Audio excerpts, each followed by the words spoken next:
Espíritus viajeros, os damos la bienvenida y os invitamos a uniros a esta caravana espiritual.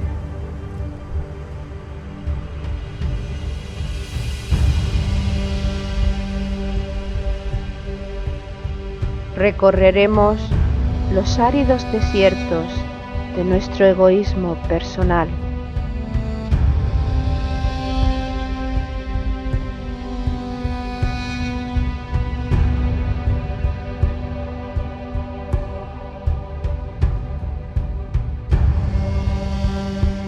Navegaremos sobre las aguas de los mares y océanos creados por nuestras emociones.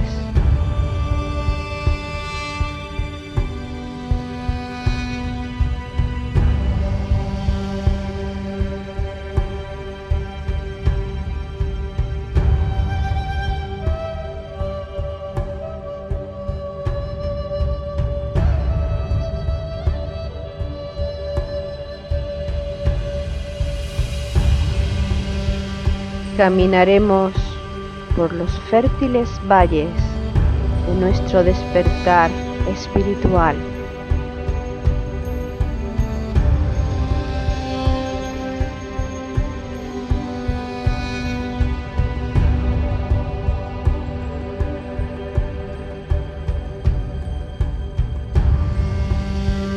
Iniciaremos el ascenso a la montaña sagrada, la morada de nuestro espíritu.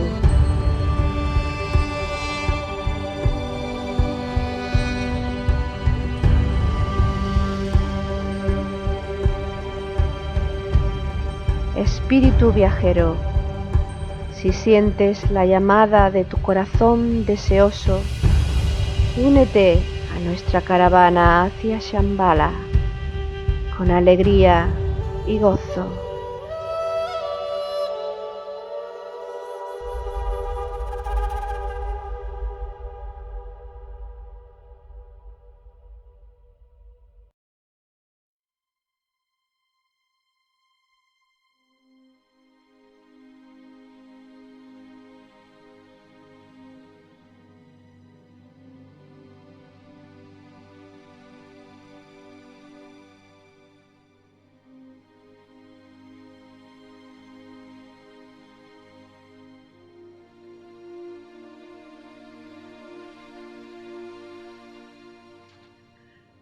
Tomando consigo a los 12, les dijo: mirad que subimos a Jerusalén, y se cumplirá todo lo que los profetas escribieron para el Hijo del Hombre, pues será entregado a los gentiles, y será objeto de burlas, insultado y escupido, y después de azotarle le matarán, y al tercer día resucitará. Ellos nada de esto comprendieron. Estas palabras les quedaban ocultas y no entendían lo que decían.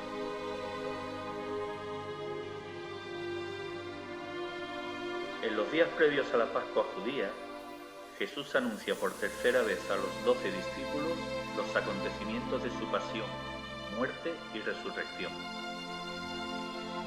El primer anuncio lo realizó poco después de la transfiguración en el monte Tabor. El segundo lo hizo mientras se desplazaban por Galilea.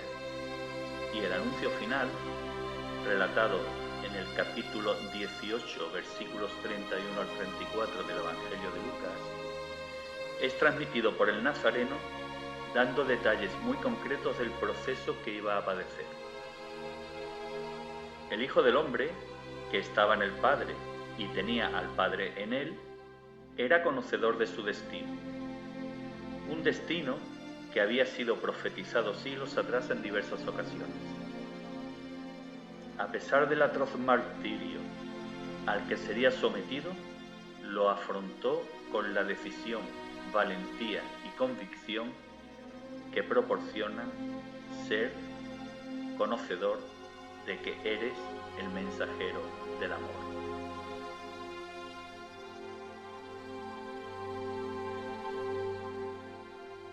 espíritus viajeros,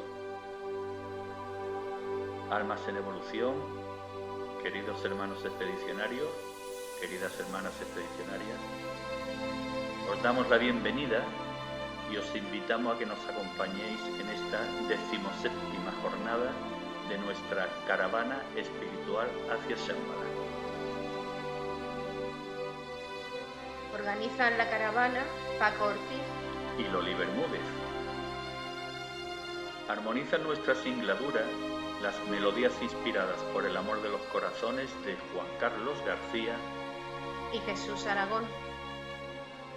Nos acompañan en este caminar numerosos grupos ya y peregrinos, compañeros, hermanos y por supuesto el amor a la humanidad y el sentimiento de servicio que alimentan la fidelidad hacia la caravana de Jesús Jurado y Ana Castro.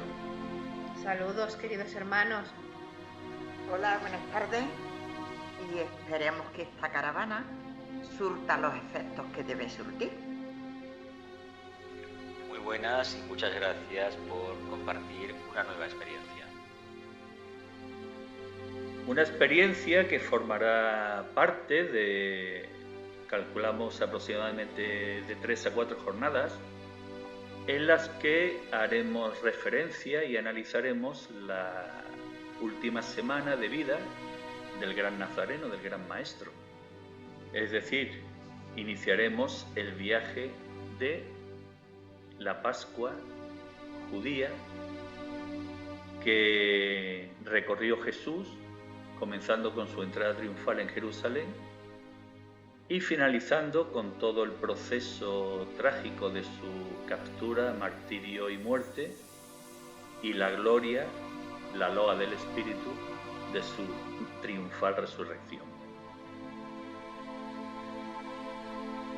Analizaremos entonces, en primer lugar, en esta jornada, la etapa inicial de este viaje hacia la Pascua, que comenzó con la entrada triunfal del Maestro en Jerusalén. Una entrada triunfal que fue profetizada aproximadamente 550 años antes de que ocurriese por el profeta Zacarías en su capítulo 9, versículos 9 al 10.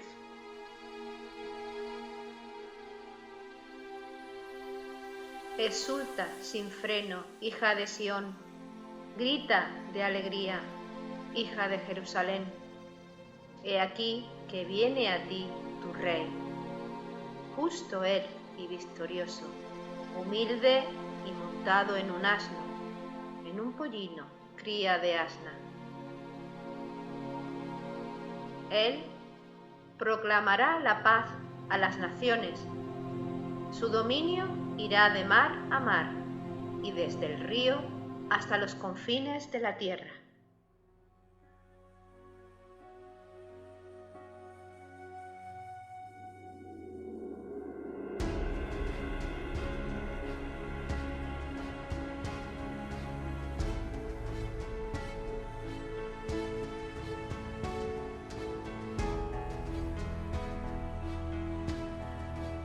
Esto fue profetizado por Zacarías y Juan lo narra en tiempo presente, aproximadamente 550 años después, en su capítulo 12, versículos 14 al 15. Jesús, habiendo encontrado un borriquillo, se montó en él, según está escrito: No temas, hija de Sión, mira que viene tu rey montado en un pollino de asna. Y Lucas, en su capítulo 19, versículos 28 al 30, incide algo más en los aspectos de esta entrada del Nazareno en Jerusalén. Marchaba adelante subiendo a Jerusalén, y sucedió que al aproximarse a Betfagé y Betania, al pie del monte llamado de los Olivos, envió a 2 de sus discípulos diciendo: Id al pueblo que está enfrente, y entrando en él encontraréis un pollino atado, sobre el que no ha montado todavía ningún hombre. Desatadlo y traedlo. Pues bien, Jesús y Ana, estos son los antecedentes de la entrada triunfal del Nazareno Nazareno, de Jesús Cristo a Jerusalén, y que comienzan precisamente con algo a lo que hemos hecho referencia en programas anteriores, en diferentes circunstancias, evidentemente. El hecho de que haya una persona, un profeta, que se adelante a su tiempo y vea en su mente y sea conocedor de acontecimientos futuros que describe con todo detalle, como se desprende de la lectura que hemos hecho de Zacarías, en la que ya avisaba de cómo sería la entrada triunfal de Jesús en Jerusalén. En realidad se utiliza la energía sagitariana para obtener el don de la profecía, el don de la meta cumplida, la llegada de los tiempos nuevos, el cambio de eras. Se estaba anunciando la llegada de la era de Acuario. Curiosamente, estos acontecimientos tuvieron lugar al principio, finales de la era de Aries, inicios de la era de Piscis. Es curioso cómo la historia de la humanidad va profetizándose era tras era y las metas que se pretenden alcanzar duran todo un ciclo de constelación.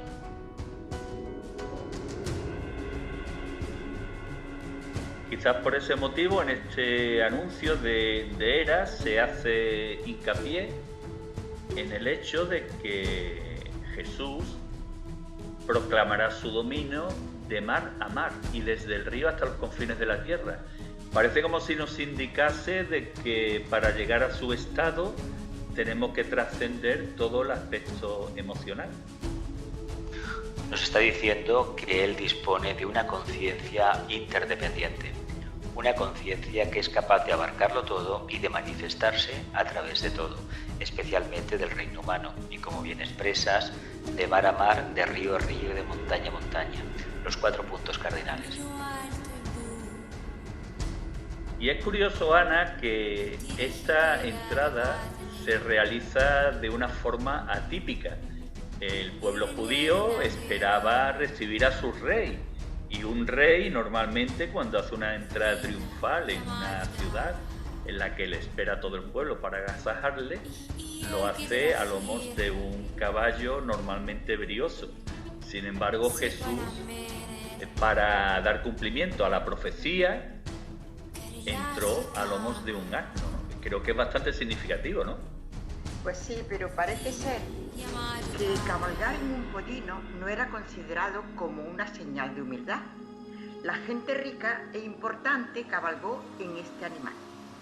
De Abraham, la escritura nos dice, Abraham se levantó muy de mañana, enalbardó su asno.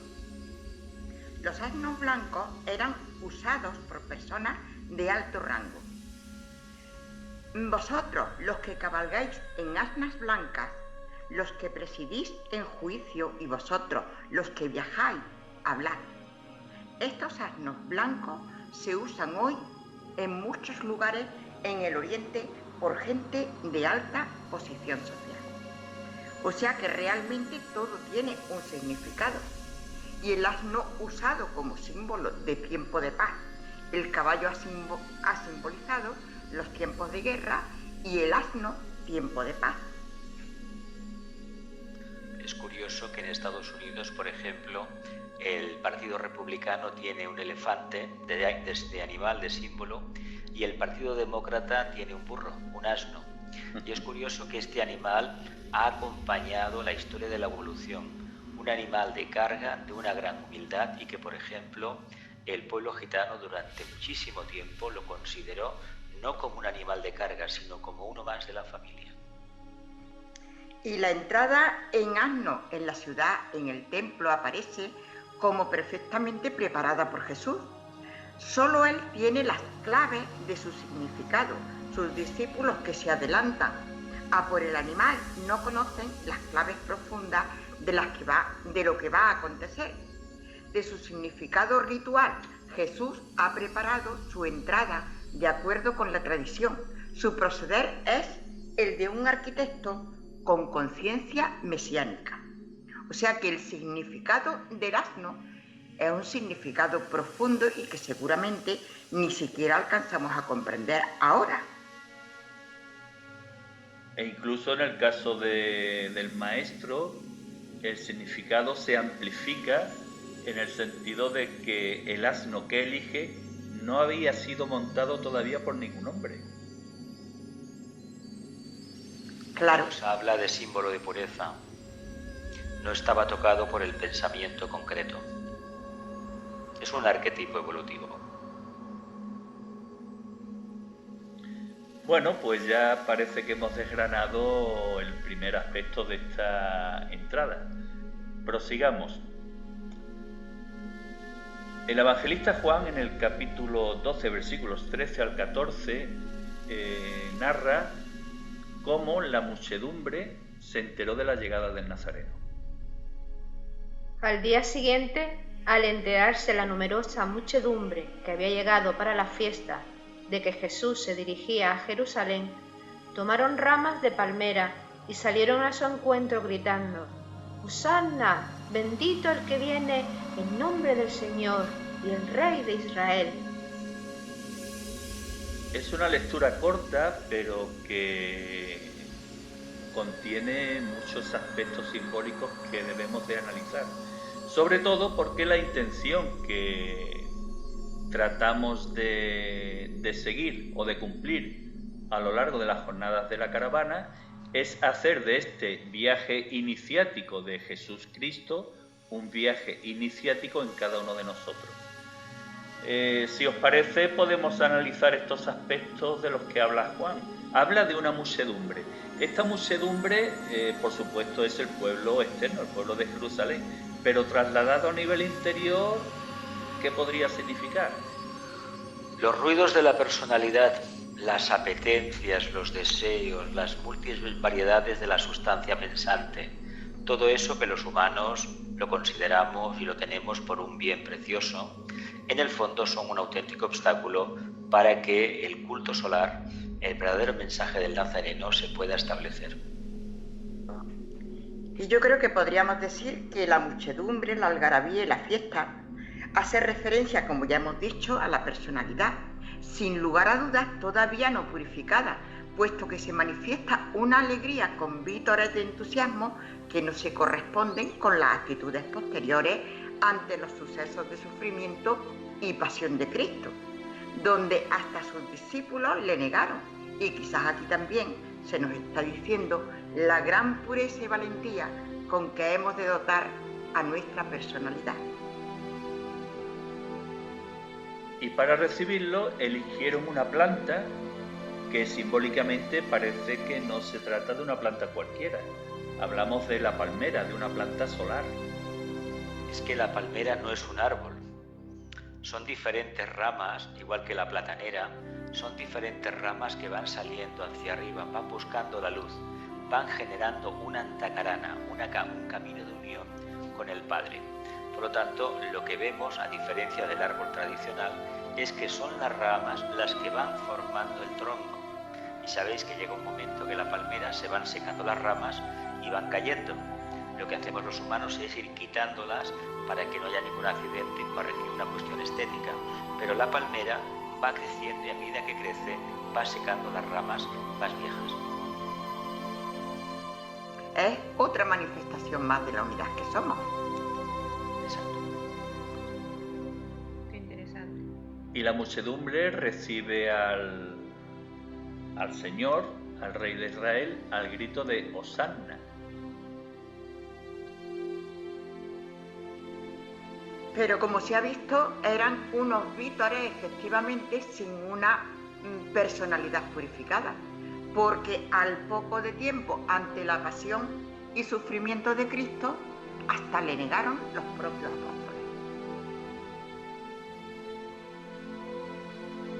Esto traducido al lenguaje interior, comenzando por esas tendencias de la personalidad, esa muchedumbre que tanto ruido nos provoca, sobre todo cuando tomamos conciencia, y que tantos quebraderos de cabeza nos da cuando, insisto, tenemos esa conciencia a dónde queremos llegar. Precisamente esa muchedumbre es la que cuando llega el momento y reconoce el nacimiento de Cristo en nuestro interior, es la que al principio lo recibe con alegría, pero luego le da el carpetazo. Es que el tema está de que el discípulo tiene que reconocer, como pasa en el trabajo número 11 de Hércules, que no tiene derecho a ninguna recompensa material y que ha de vivir el proceso en completa soledad. Siempre el discípulo, el iniciado, se han de quedar solos, con su propia conciencia. Pues esa conciencia que tenía Cristo hizo posible que, una vez recibido por la muchedumbre, sintiese tristeza por Jerusalén. Y es narrado en el apartado del Evangelio de Lucas, capítulo 19, versículos 41 a 44, como el lamento por Jerusalén. Al ver la ciudad, lloró por su destrucción, diciendo: te estrellarán contra el suelo, a ti y a tus hijos que están dentro de ti, y no dejarán en ti piedra sobre piedra, porque no has conocido el tiempo de tu visita.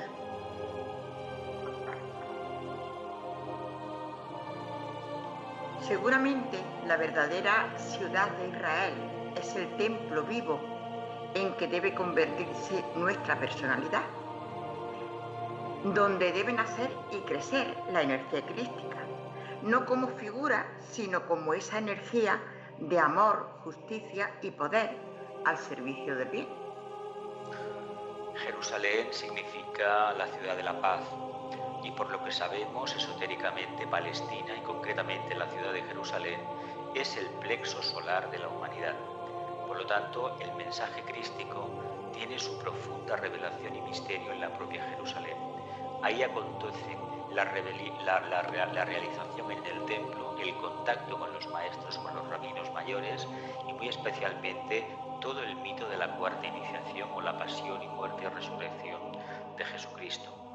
Y es porque la energía de la mente concreta, la energía kamamanasica propia de la personalidad anclada en el plexo solar, es decir, el mundo de las aspiraciones y de los deseos banales o personales, debe transmutarse en sustancia crística.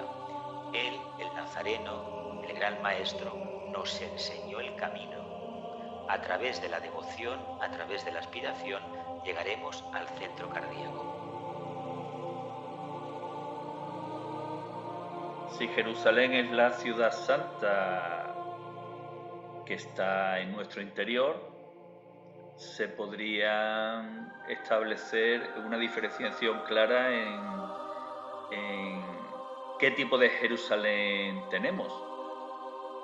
Es decir, hablaríamos de una Jerusalén profana, que posiblemente a la que Jesús haga referencia, esa que tiene que ser destruida, y una vez destruida la ciudad antigua de Jerusalén en nuestro interior, tendrá que nacer en nosotros la nueva Jerusalén, de la que hablan todas las religiones en su lenguaje.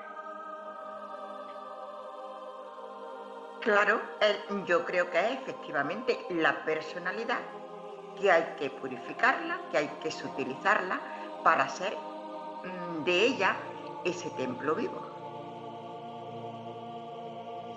Por eso explica que el templo se había convertido en un nido de mercaderes. Es bien cierto que para hacer las ofrendas del templo se debían comprar con la propia moneda que los sacerdotes, el Sanedrín, acuñaba. De ahí los beneficios del templo de Jerusalén. Todas las ofrendas de las provincias debían hacerse en esa moneda. Por lo tanto, aquello se había convertido en una casa de moneda de intercambio. Y esa es la crítica que el maestro hace de esa actividad que se hacía precisamente en el templo. Crítica que explica con mucha claridad el evangelista Lucas en el capítulo 19, versículos 45-46.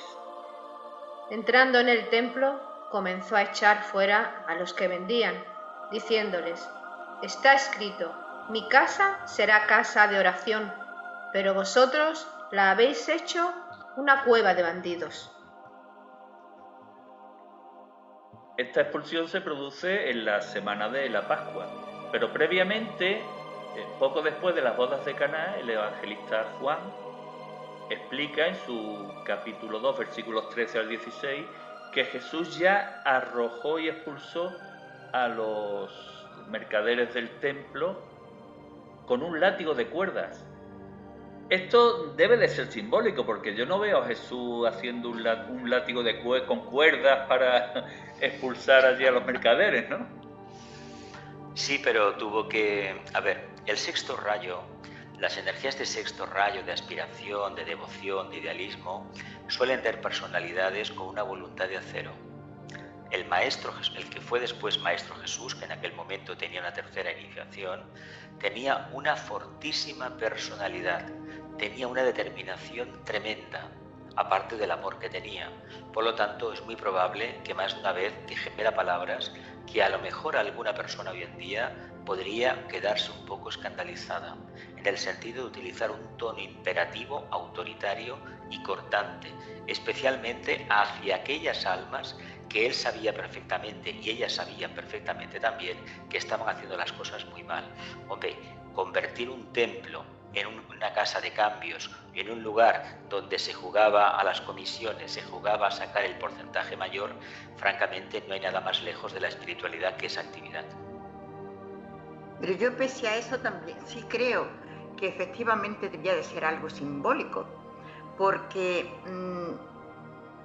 y además muy a tener en cuenta, porque no creo yo que Jesús cogiera ese látigo para echar a los mercaderes del templo, que el ejemplo que nos ha dado no es en absoluto el de la violencia, sino que se nos habla de otro, a lo mejor, sino en este pasaje se nos habla del Evangelio, en que Jesús dice: dad al César lo que es del César y a Dios lo que es de Dios. Y que ser bueno y justo no significa no usar la voluntad para poner cada cosa en su sitio, y sí posicionarnos en el punto de justicia. Al igual que cuando nos dice que pongamos la otra mejilla, que seguramente quiere decir que el dolor de un golpe debe o nos debe hacer fuertes para mantenernos firmes en el camino. A veces utilizamos la palabra de Dios para mercadear, para obtener ganancias de todo tipo, ganancias económicas, de poder, de posición en la sociedad, y con las cosas de Dios no se juega, y posiblemente era una forma simbólica la que Jesús tuvo de decirnos: cuando hay que ponerse firme, hay que ponerse firme. Y además creo que es sintomático el hecho de que Jesús haga énfasis en la expulsión de los mercaderes y no en la expulsión de los fariseos, con los que tantos enfrentamientos tuvo. Parece como si para Jesús tuviese más culpabilidad, por citarlo de alguna forma, el convertirse en un mercader en lugar de ser un fariseo.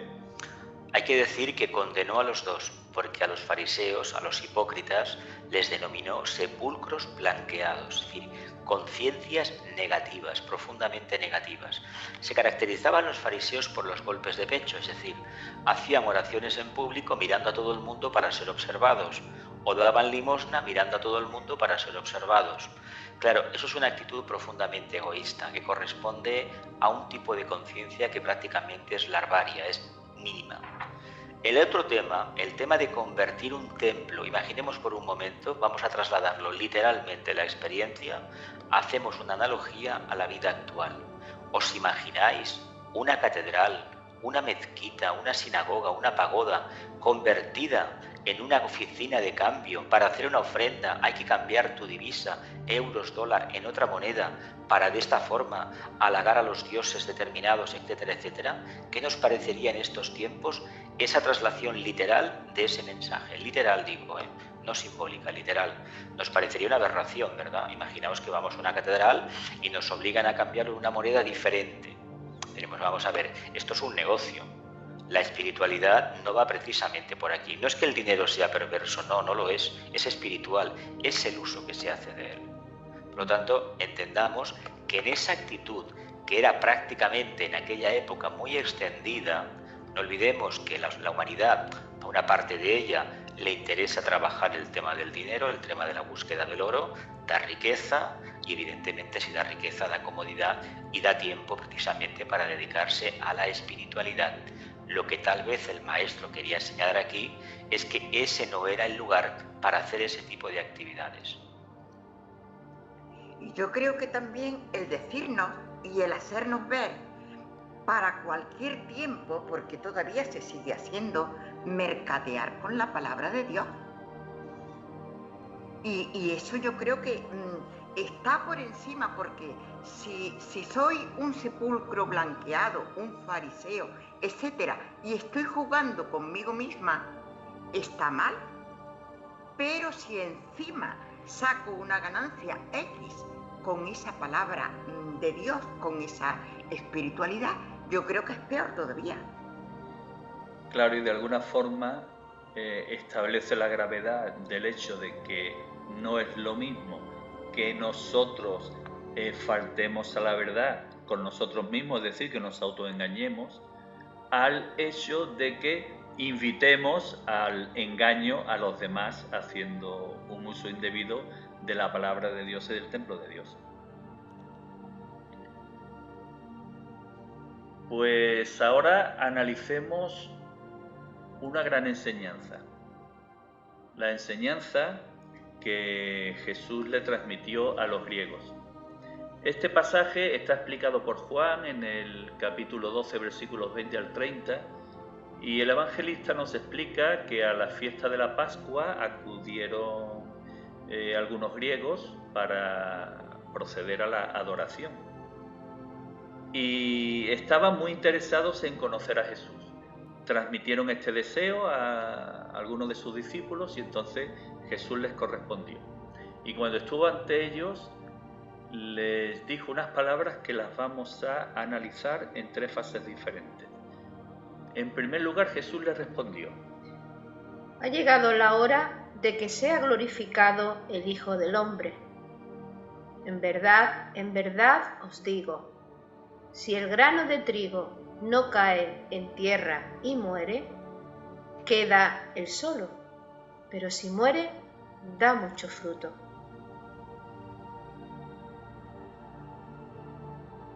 Es importante que esta enseñanza en primer lugar se la transmite a los griegos como queriendo indicar a quienes ya están en posesión o encaminados hacia la sabiduría, y luego el hecho de que haga 2 menciones. En primer lugar, que el Hijo del Hombre debe ser glorificado, lo cual debemos trasladar al ámbito interno. Y en segundo lugar, hace mención al proceso de transformación del grano de trigo, que debe germinar para poder dar nuevos frutos. Claro, es lo mismo que nosotros tenemos que hacer en nuestro proceso evolutivo. Igual que el grano de trigo o cualquier otra semilla, para llegar a nacer, a dar tallos, hojas, frutos, etc., tiene antes que morir, tiene que llegar a la putrefacción. Exactamente igual. Así murió Jesús, para fructificar, para resucitar, para dar frutos. Y así nosotros tenemos también que llevar una vida en que efectivamente superemos multitud de pruebas, superemos esa soledad a la que hemos hecho antes referencia, y morir a todos los deseos y apetencias de nuestra personalidad para resurgir glorificado en el Espíritu. En realidad, estas 4 palabras del Maestro nos hablan del mito del cristianismo, que es precisamente la resurrección, que está basado además en lo que en el hemisferio norte conocemos como nada más y nada menos el 0 de Aries, el punto vernal, o es precisamente la primavera. En ese momento, este famoso equinoccio de primavera para el hemisferio norte es el momento en que la vegetación sale de sus profundas cenizas practica el mito del ave fénix y resucita y vuelve el camino de acercarse a la casa del Padre. Es decir, las plantas emiten precisamente esa nota vibratoria, se transforman en hojas, en flores y van recibiendo el mensaje del sol. Exactamente el mito de la cuarta iniciación es esto: acabar con una forma de evolución determinada y convertirnos ya en unos verdaderos hijos de Dios. Como él sabía que esa prueba la estaba a punto de pasarla, todo su mensaje iba encaminado a enseñar a sus discípulos, a enseñar a sus seguidores lo que significa nacer y volver a morir. Y ese símbolo se lo transmitió precisamente en la cena pascual, cuando le dio a sus discípulos el pan, que era el cuerpo de Cristo. En realidad es un símbolo. Hay una prueba que los cristianos pues a veces confunden el tema del pan y del vino. Es un simbolismo de despertar crístico.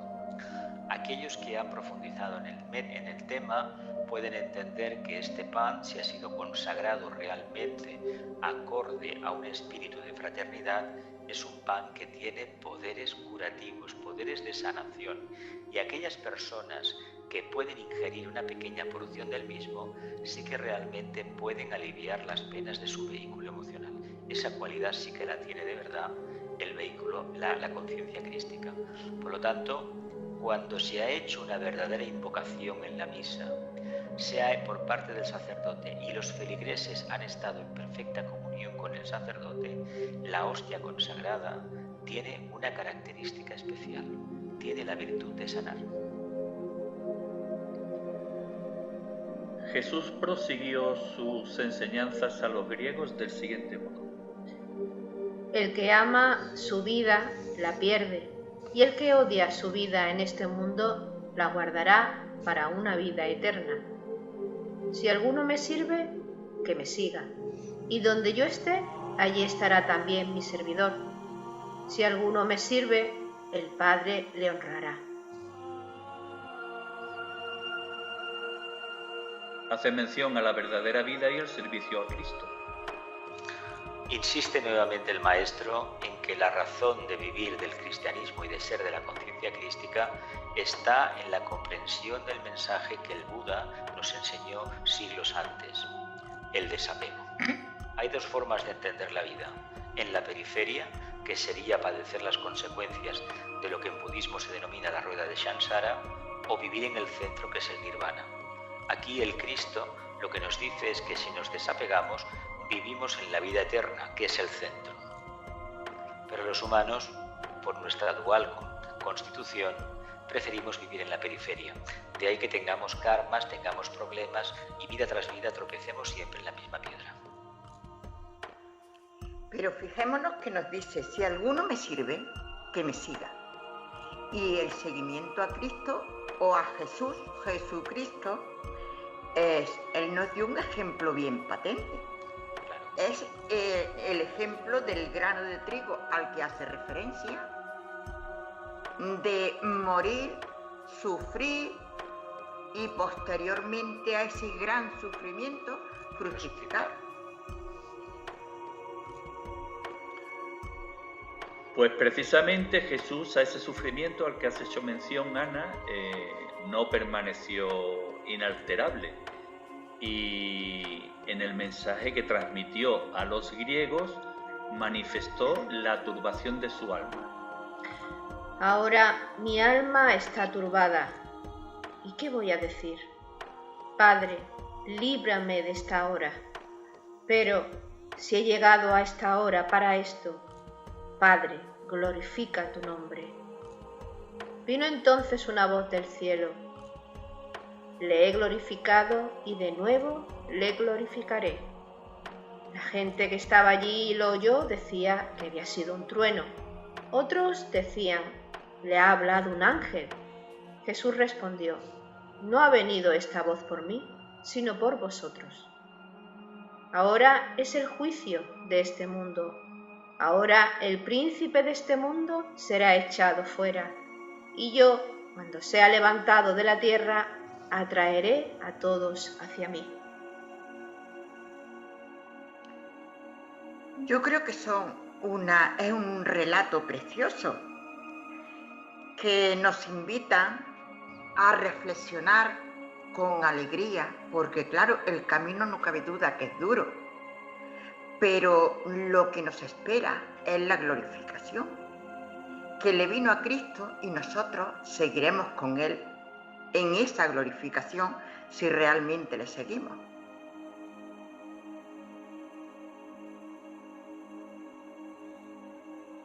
Cuando habla que es la hora del juicio de este mundo, ¿se refiere a la humanidad como conjunto o también puede que se refiera a cada ser humano de modo individual? Se refiere a los dos aspectos. Lo que sucede que hay que entenderlo, esto hay que pormenorizarlo. Cuando hablamos del juicio, es decir, de poner a prueba, de examinar una conciencia, nos estamos refiriendo a aquel tipo de conciencias que ciertamente han despuntado manifestando luz, amor y voluntad al bien. No todos los seres humanos están viviendo en estos momentos con esa característica, por lo tanto ese juicio no es exactamente para ellos, pero como grupo la humanidad está recibiendo otra enseñanza, está recibiendo otro juicio, se está poniendo en tela de juicio, por ejemplo, valga la redundancia, la forma que tenemos de trabajar en el mundo del deseo y muy especialmente la forma que tenemos de manifestar la conciencia en grupo. Somos todavía profundamente egoístas, entonces lo que está previsto y lo que hemos ido viendo, que a medida que acaparamos, precisamente iremos perdiendo más. El ser humano ha de entender que todo lo que nos rodea no es nuestro, se nos ha prestado para ser utilizado, pero no lo podemos acaparar, debemos compartirlo. De ahí viene la raíz de las crisis económicas que desgraciadamente todavía no sabemos ver. Y para que el príncipe de este mundo sea echado fuera, tal y como decía el maestro, podemos utilizar y hacerlo con fervor, precisamente la petición de la gran invocación, cuando hace referencia a que desde el centro que llamamos la raza de los hombres, que se realice el plan de amor y de luz y selle la puerta donde se halla el mal. Evidentemente es un trabajo que solamente se puede realizar la humanidad. De ahí que una parte de ese juicio simbólico tenga que ser recibido y padecido y soportado y manifestado por la propia humanidad. Y aquellos que más han despertado tendrán el suyo particular.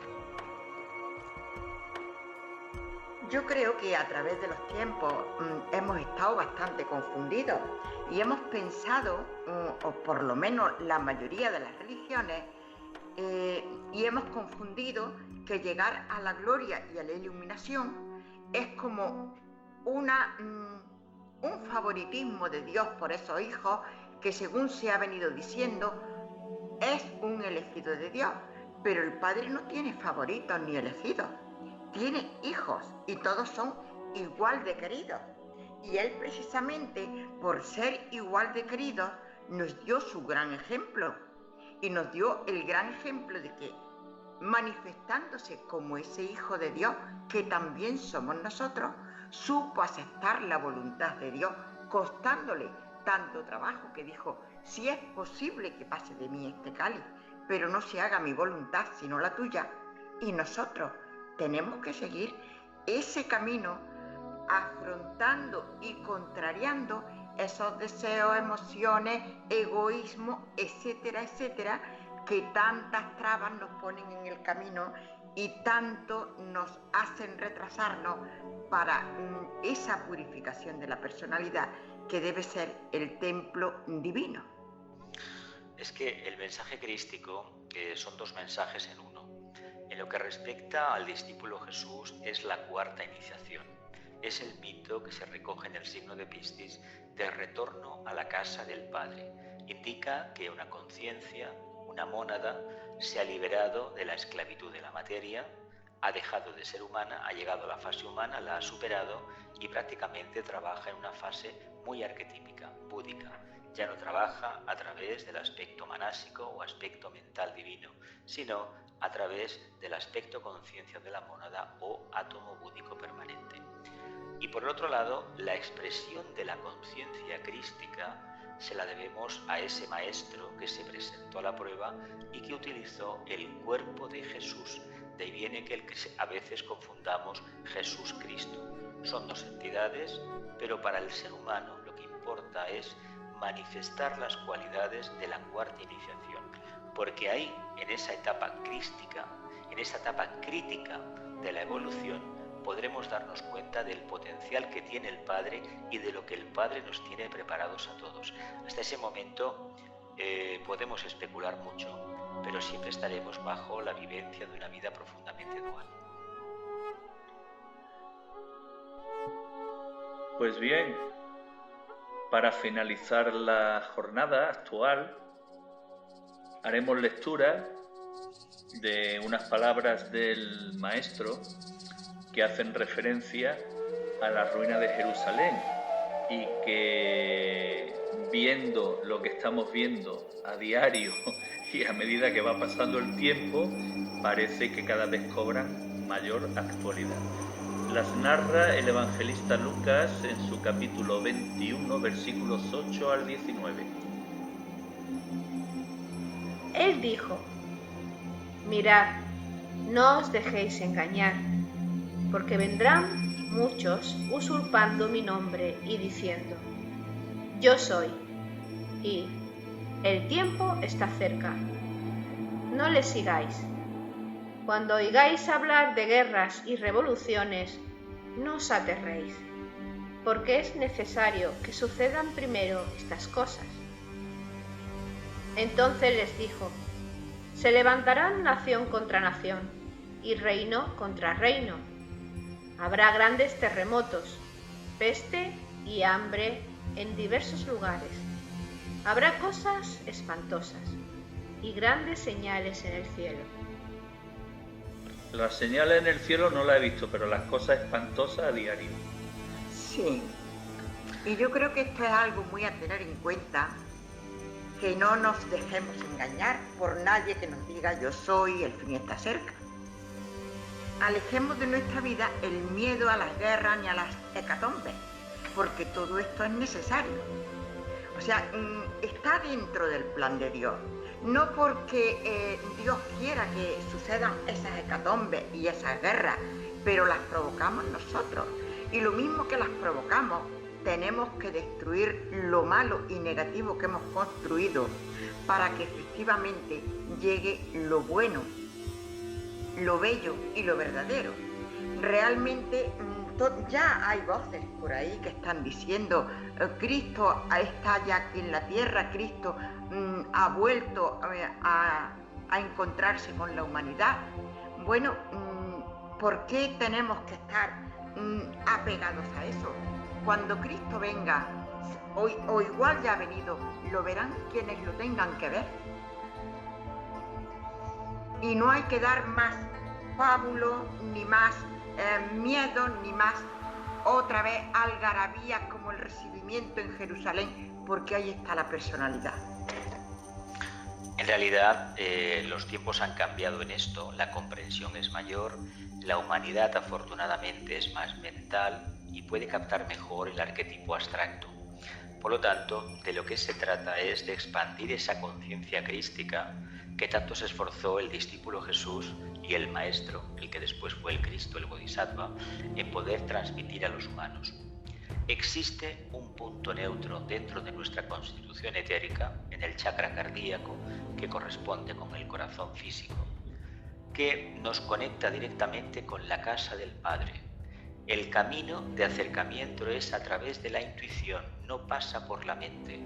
Por lo tanto, los humanos, en la medida en que cada día nos esforcemos un poquito más en manifestar esa conciencia crística, dejando de lado las razones de la mente concreta, estaremos más cerca de esa manifestación crística en la tierra, porque el trabajo de un discípulo, de un apóstol de la nueva era, es ni más ni menos que manifestar esa conciencia crística en uno mismo, en el grupo y por descontado y por efecto en toda la humanidad.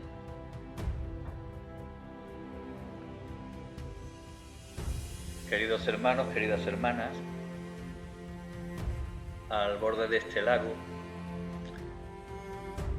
y al calor de este fuego que ya se han encargado algunos hermanos de alimentar, montaremos las tiendas de campaña y será el momento en el que, contemplando la puesta de sol, podamos realizar las últimas reflexiones.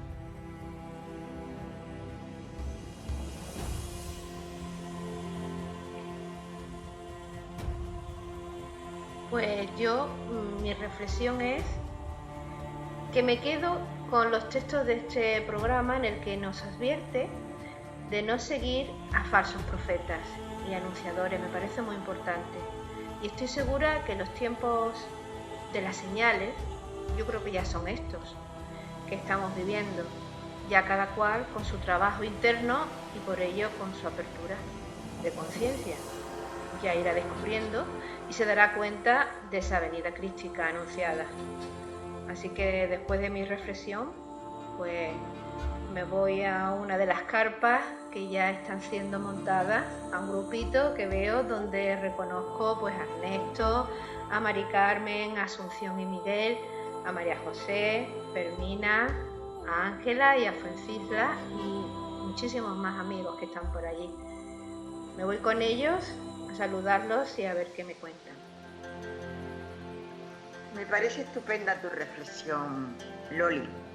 Y yo me voy a quedar con algo importantísimo, que es que Cristo nazca y crezca en nuestros corazones, que seamos Cristo cada uno de nosotros, manifestándonos en la tierra desde el corazón, con la absoluta limpieza y pureza de corazón, porque Cristo no puede ser de otra manera, nada más que con pureza. Y con esa pureza, pues yo fíjate, me voy a ir con toda la gente, con todos los compañeros de grupo, que seguramente que nos estarán esperando y que se alegrarán de que en esta caravana nos acordemos de ellos y que los invitemos a que una vez más participen de una manera o de otra, a lo mejor escuchándonos a través de internet, que es nuestra arma también para manifestar la luz de Cristo. La verdad es que hablar de la conciencia crística supone para este peregrino un auténtico honor. Realmente ha podido descubrir en los últimos años el potencial que tiene esta conciencia cuando se va manifestando, de transmutar todo aquello que parecía inviable, todo aquello que parecía insuperable y muy especialmente todo aquello que parecía en estos momentos, hoy por hoy, imposible de solucionar. He podido constatar que mediante la expresión de la conciencia crística, casi todo eso se ha disuelto y lo que ha quedado es una confianza muy grande, no tanto en la conciencia crística, sino en el Padre.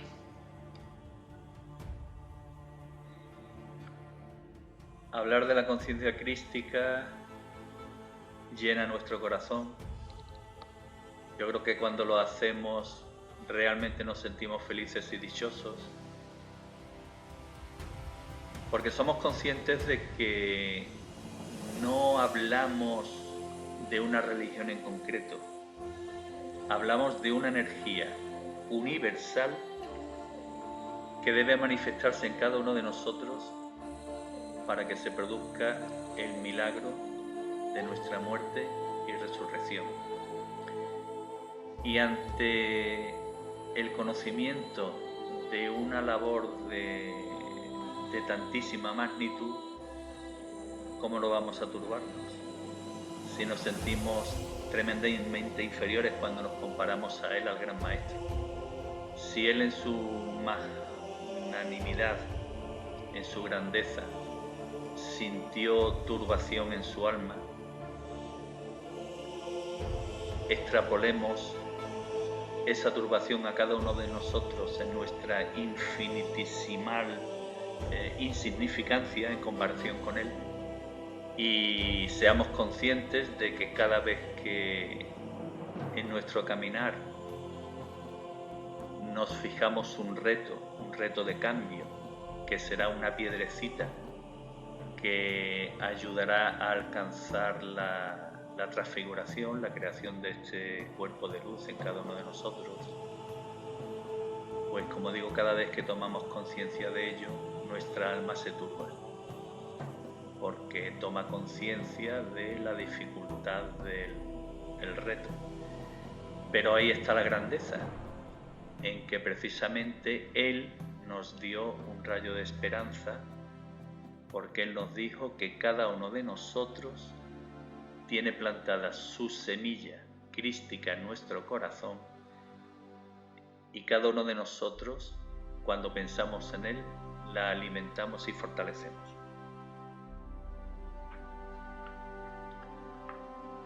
Hermanos expedicionarios, espíritus en evolución, tras la ruina de Jerusalén, debemos edificar en nuestro interior la nueva Jerusalén. Este proceso se realiza en diversas fases. La semilla crística debe ser sembrada en nosotros.